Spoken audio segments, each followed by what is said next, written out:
नमस्कार दोस्तों, आज हम फिर से एक नया वीडियो लेकर आए हैं और आज का हमारा टॉपिक है स्थानीय सरकार या स्थानीय स्वशासन। जैसा कि अभी हमने राजस्थान में देखा कि राजस्थान में ग्राम पंचायतों के, पंचायत समिति के और जिला परिषद के चुनाव हुए। कुछ जिलों में अभी तक, कुछ तहसीलों में या कुछ खंड स्तर पर अभी चुनाव बाकी है। कोविड-19 के कारण ये चुनाव नहीं हो पाए और अब आगे होने की संभावना है। तो हम देखते हैं कि स्थानीय सरकार किस तरह से फंक्शन करती है, किस तरह से कार्य करती है। स्थानीय सरकार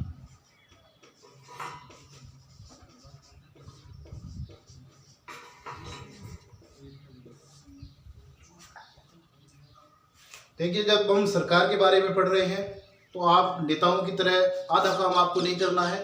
आप कार्य पूरा करें, चैनल को लाइक करें, शेयर करें और सब्सक्राइब करें। इनमें से कोई भी काम आपको छोड़ना नहीं है। देखिए, सरकार के 3 स्तर हुआ करते हैं। कोई भी सरकार हो किसी देश में तो उसके 3 स्तर होंगे। एक केंद्र सरकार या संघ सरकार होगी जो केंद्रीय स्तर पर होती है।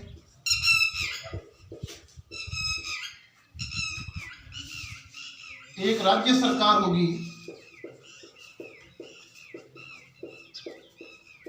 जो राज्य स्तर पर या प्रांतीय स्तर पर होगी।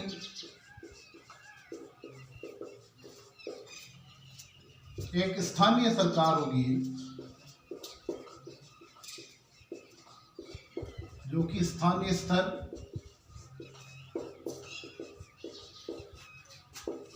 ग्रामीण व शहरी स्तर पर। तो ये 3 तरह की सरकारें होती है। हम आज इन 3 तरह की सरकारों में स्थानीय स्तर की जो सरकार है उसके बारे में अध्ययन करेंगे।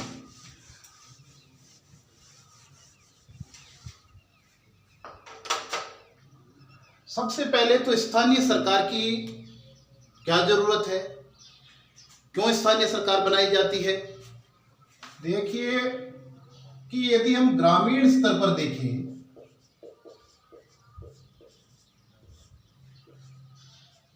तो ग्रामीण जीवन की समस्याएं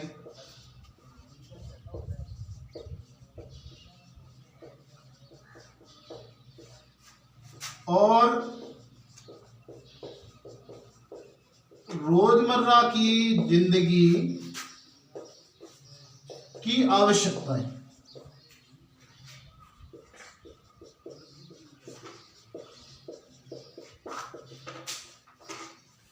इनके कारण से, ये कारण है एक कि क्यों स्थानीय शासन की, स्थानीय सरकार की या स्थानीय स्वशासन की जरूरत पड़ती है। दूसरा और एक कारण है स्थानीय ज्ञान।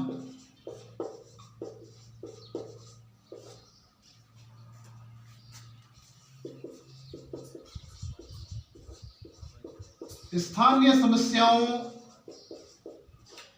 का ज्ञान स्थानीय लोगों को ही होगा।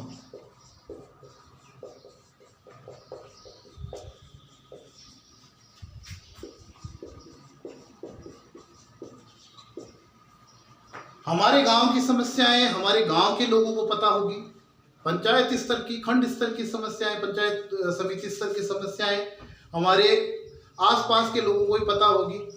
यदि ये स्थानीय स्वशासन ना हो, ग्राम पंचायत ना हो या पंचायत समिति ना हो, जो भी 3 स्तर बनाए गए हैं अभी जो फंक्शन में है वो ना हो, अभी जो लागू है वह न हो, तो लोगों को जानकारी प्राप्त नहीं होगी कि आखिर में किसी क्षेत्र विशेष की समस्याएं क्या है, किसी ग्राम विशेष की समस्याएं क्या है और उनको हल कैसे करें। तो गांव के लोग अपने गांव की, अपने क्षेत्र की समस्याओं को जानकारी रखते हैं, जानते हैं और कैसे हल करना है वो भी जानते हैं, उनके निवारण कारण सारे जानते हैं।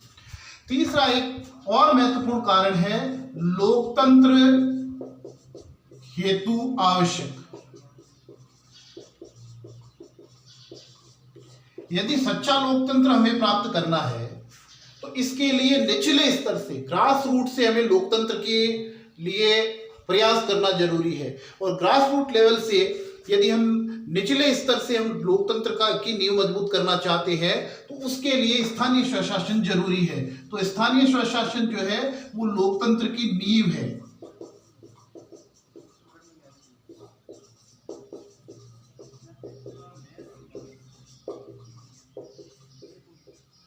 तो इस तरह से कुछ कारण स्थानीय स्वशासन के हैं। अब देखते हैं कि स्थानीय स्वशासन भारत में किस तरह से उसने प्रगति की है और कैसे कैसे आगे से आगे बढ़ता हुआ अभी अपना वर्तमान स्वरूप इसने ग्रहण किया है।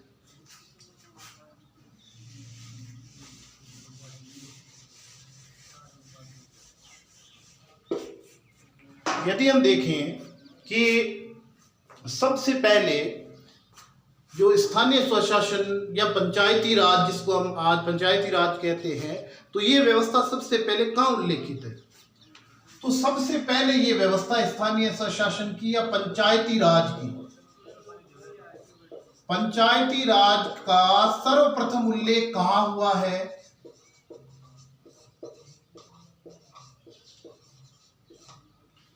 सर्वप्रथम उल्लेख हुआ है चंद्रगुप्त मौर्य के समय। इनका शासनकाल 322 ईसा पूर्व से लेकर 298 ईसा पूर्व तक रहा है। इनके काल में इनके प्रधानमंत्री थे, गुरु थे कौटिल्य। कौटिल्य की एक महत्वपूर्ण पुस्तक है अर्थशास्त्र। इस अर्थशास्त्र में इसका सर्वप्रथम उल्लेख पंचायती राज का हुआ है। लेकिन क्योंकि उस समय प्रशासनिक इकाइयों में ग्राम एक इकाई नहीं थी, इसलिए ग्राम पंचायत शब्द का प्रयोग नहीं हुआ। इसके स्थान पर पंचायती राज शब्द का प्रयोग हुआ है। ग्राम शब्द का सबसे पहले प्रयोग कब हुआ? तो ये ग्राम शब्द का प्रयोग जो है सबसे पहले गुप्त काल में हुआ माना जाता है।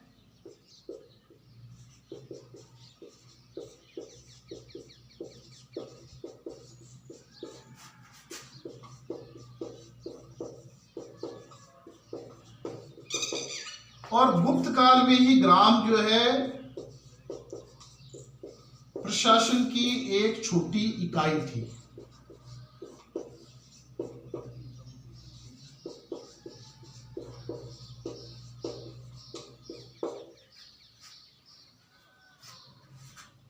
ये हुई प्राचीन काल की बात। अब हम आधुनिक काल की बात करते हैं।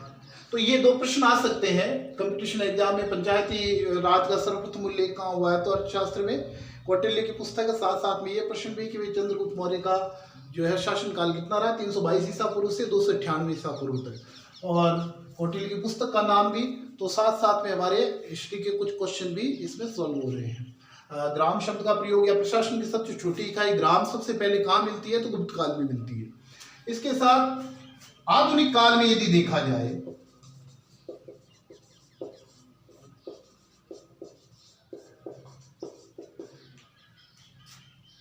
तो पंचायती राज के जन्मदाता भारत में पंचायती राज के जन्मदाता या जनक किसे कहा जाता है? ये प्रश्न बार बार पूछा जाता है। तो ये प्रश्न है लॉर्ड रिपन को। 1882 में इन्होंने पंचायती राज के संदर्भ में कुछ उल्लेखनीय प्रयास किए थे, इसलिए लॉर्ड रिपन को पंचायती राज का जन्मदाता कहा जाता है। ब्रिटिश सरकार ने और क्या कार्य किया? ब्रिटिश सरकार ने 1919 के अधिनियम, भारत सरकार अधिनियम, इसे मॉन्टेस्क्यू चेम्सफोर्ड सुधार अधिनियम भी कहा जाता है।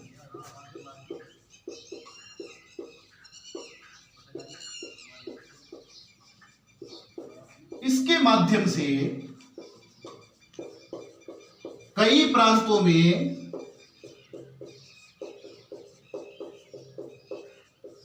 पंचायती राज स्थापित किया।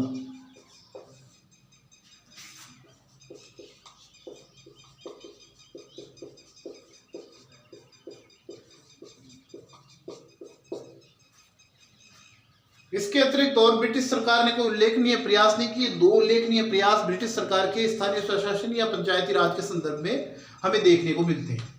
आइए अब देखते हैं कि भारत में क्या ब्रिटिश काल के दौरान और भी कोई प्रयास हुआ पंचायती राज के संदर्भ में लोगों को शिक्षित करना, जागरूक करना, प्रेरित करना स्थानीय स्वशासन के संदर्भ में। तो हम देखते हैं कि 1920 में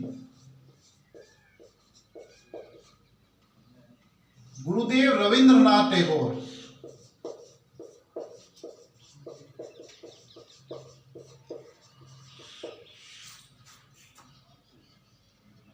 शांति निकेतन जो उनका आश्रम था, शांति निकेतन में एक कार्यक्रम चलाया जो पंचायती राज या ग्रामीण स्वशासन से संबंधित है। इस कार्यक्रम का नाम था ग्रामीण विकास व बाल शिक्षा।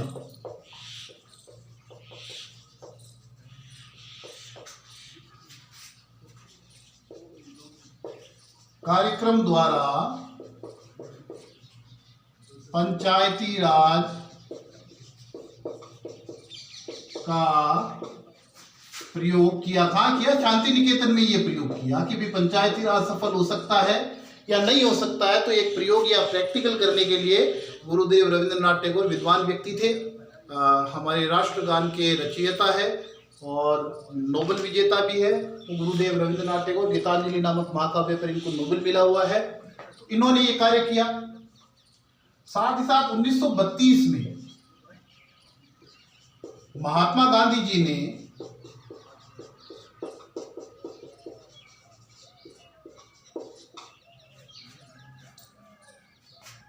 सेवाग्राम में, सेवाग्राम महात्मा गांधी का आश्रम महाराष्ट्र में, तो सेवाग्राम में ग्रामीण विकास हेतु कई कार्यक्रम चलाए।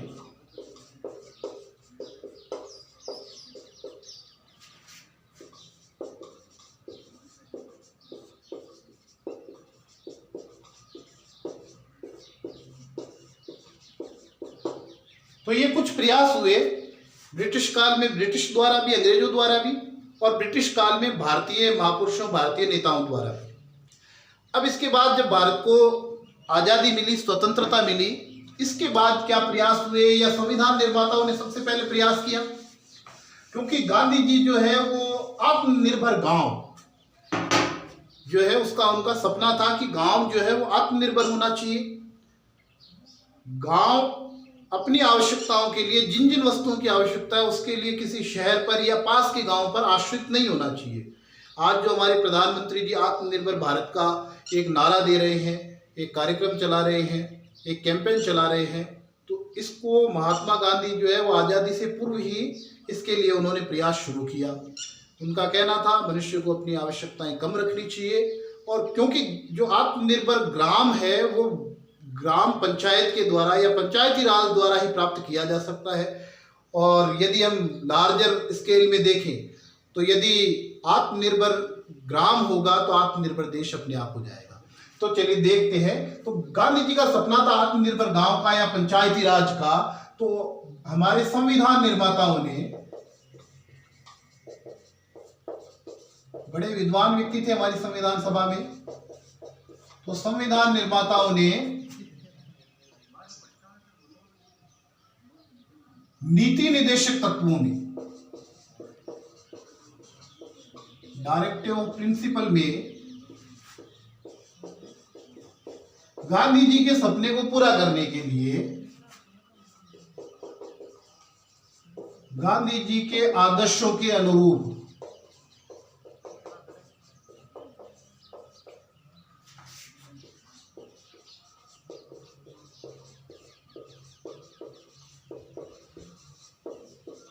अनुच्छेद 40 नीति निदेशक तत्व भाग 4 संविधान का, उसमें अनुच्छेद 40 कई बार परीक्षाओं में पूछा गया है कि ग्राम पंचायतों की स्थापना हेतु कौन सा अनुच्छेद जो है हमारे संविधान में है। कई बार ऐसा भी पूछा गया नीति निर्देशक तत्वों में कौन सा अनुच्छेद जो है वो ग्राम पंचायतों से संबंधित है, तो ये अनुच्छेद 40 है।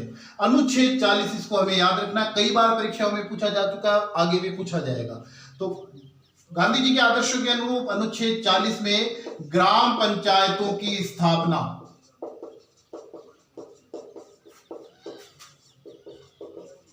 ग्राम पंचायतों की स्थापना की अपेक्षा राज्य से की गई। राज्य से यहां तात्पर्य केंद्र सरकार और राज्य सरकार दोनों से है।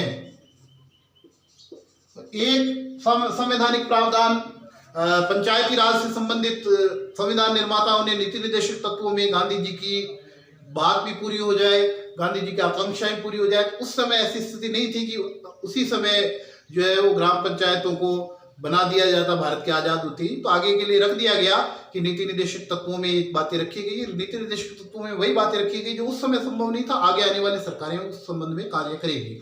दूसरा एक प्रावधान संविधान के अनुच्छेद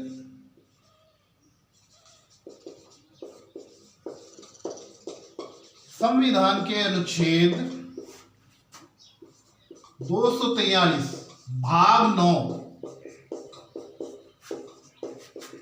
पंचायती राज का वर्णन किया गया है कि आगे यदि पंचायती राज की जो भी व्यवस्था बनेगी तो इस भाग 9 में समाहित की जाएगी। तो ये हमारा भारतीय संविधान जो है वो संविधान निर्माताओं ने इस संबंध में थोड़े प्रयास किए। इसके बाद क्या प्रयास हुए? जब संविधान बन गया, भारत का संविधान लागू हो गया, इसके बाद क्या प्रयास किए गए? एक प्रयास तो ये हुआ कि पंचवर्षीय योजनाएं, जितनी भी 12 पंचवर्षीय योजनाएं अब तक रही, पंचवर्षीय योजनाओं में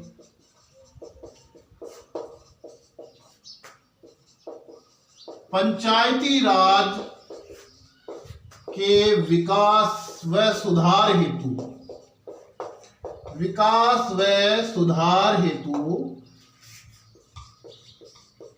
प्रावधान किए गए, बजट रखा गया।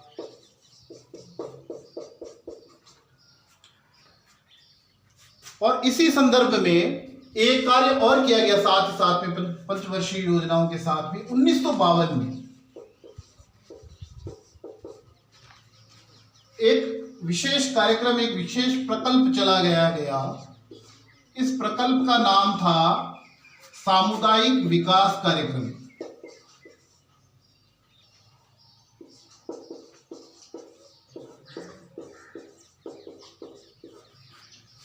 सामुदायिक विकास कार्यक्रम, कम्युनिटी डेवलपमेंट प्रोग्राम।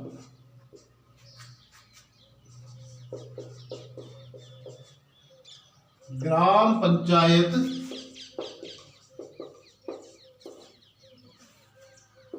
या पंचायती राज विकास हेतु प्रयास शुरू किए, विकास हेतु प्रयास शुरू किए गए।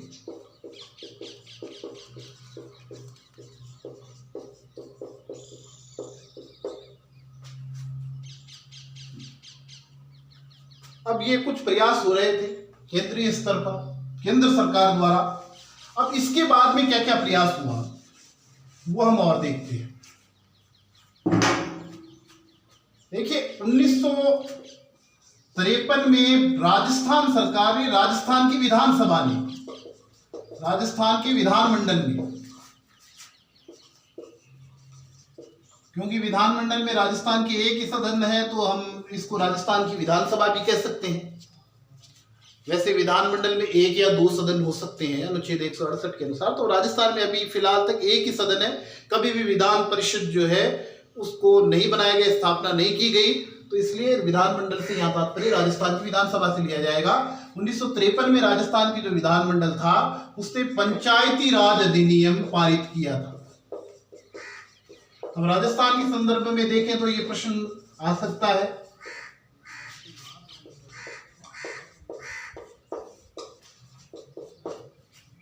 फिर 12 सितंबर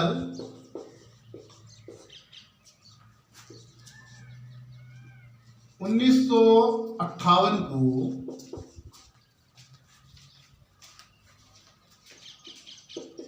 राजस्थान विधानसभा ने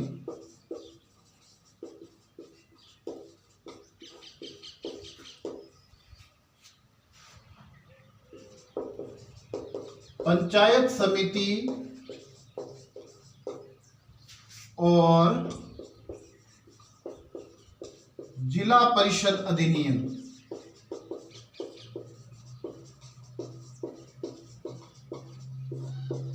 पारित किया।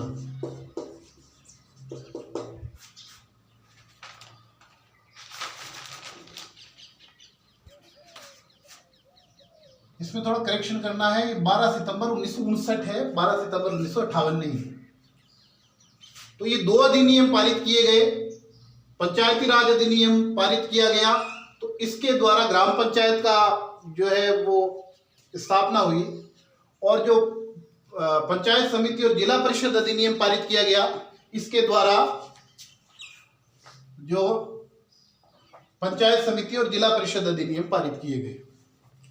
इसके बाद हम देखेंगे कि भाई ये तो प्रयास किए गए सरकारों द्वारा, और जब ये प्रयास हो गए तो 2 अक्टूबर 1959 को राजस्थान में सर्वप्रथम, देश में, भारत की देश में सर्वप्रथम राजस्थान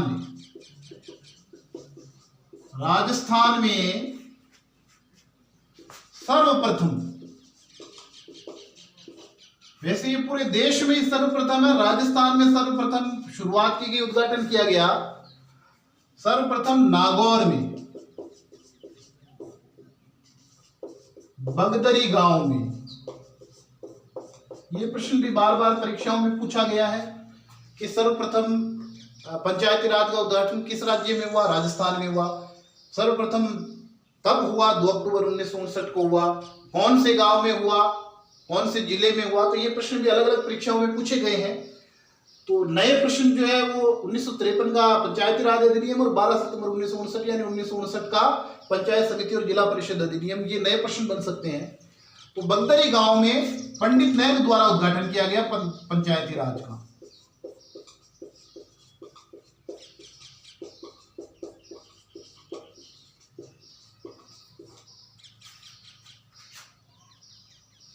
तो पंचायती राज की शुरुआत हुई देश में। अब इसके बाद में 11 अक्टूबर को 1959 में ही आंध्र प्रदेश में पंचायती राज का उद्घाटन नेहरू जी द्वारा किया गया। आंध्र प्रदेश में पंचायती राज का उद्घाटन।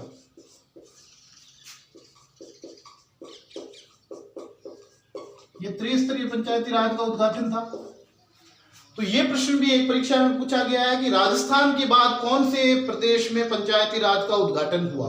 तो संभावना क्या बनती है, उस संभावना को भी हम थोड़ा सा देख लेते हैं और उस संभावना के अनुसार प्रश्न तैयार कर लेते हैं कि हो सकता है कि अब ये प्रश्न क्रमबद्धता से पूछा जाए कि निम्नलिखित राज्यों में पंचायती राज लागू होने का सही क्रम कौन सा है।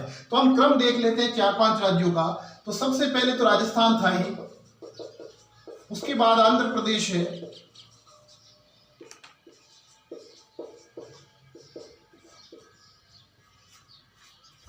उसके बाद कर्नाटक है। ये 1960 के हैं कर्नाटक वगैरह, 3 राज्य है 1960 में। फिर तमिलनाडु है और इसके बाद असम है। तो ये 5 राज्य में याद रखने। हो सकता है कि कुछ प्रश्न ऐसा डाल दे कि क्रमबद्धता पूछ ली जाए, किसी में राजस्थान, आंध्र प्रदेश और ये 3 में फर्क करके ये 4 ऑप्शन बना दिए जाए। तो हमें याद रखना है। वैसे ट्रिक से याद नहीं करना चाहिए, लेकिन एक ट्रिक इसकी हम बना सकते हैं। आप देख लें, आपको पसंद आए तो। राजस्थान से R ले लेते हैं हम, आंध्र प्रदेश से A ले लेते हैं, कर्नाटक से K ले लेते हैं और तमिलनाडु से T। तो रक्त कौन सा ग्रुप का? A ग्रुप का। खून बहाना पड़ता है गांव के विकास के लिए, रक्त बहाना पड़ेगा। तो रक्त A ग्रुप का। राजस्थान, आंध्र प्रदेश, कर्नाटक, तमिलनाडु, असम, इस क्रम में हुआ। ये 2 राज्य जो 1959 के और ये 3 राज्य जो है 1960 में इनमें पंचायती राज का उद्घाटन हुआ। अब पंचायती राज के सुधार के लिए, ग्राम विकास के सुधार के लिए कुछ समितियां बनाई गई समय समय पर। उन समितियों ने अपनी अलग अलग सिफारिशें दी। उसमें से भी प्रश्न बार बार बनते हैं। तो कौन कौन से प्रश्न बनेंगे, कौन कौन सी वो समितियां हैं, उन समितियों ने कैसे कैसे अपना कार्य किया, क्या क्या सिफारिशें दी, उसके संबंध में हम अध्ययन करेंगे अगले वीडियो में। आपसे फिर से एक बार निवेदन है कि कोविड-19 की गाइडलाइन को देखते हुए जो हमने ये चैनल क्रिएट किया है, इस चैनल को लाइक करें, सब्सक्राइब करें, बेल आइकन दबाएं और ज़्यादा से ज़्यादा शेयर करें। अपने दोस्तों को बोले कि वो भी आगे से आगे शेयर करें। धन्यवाद।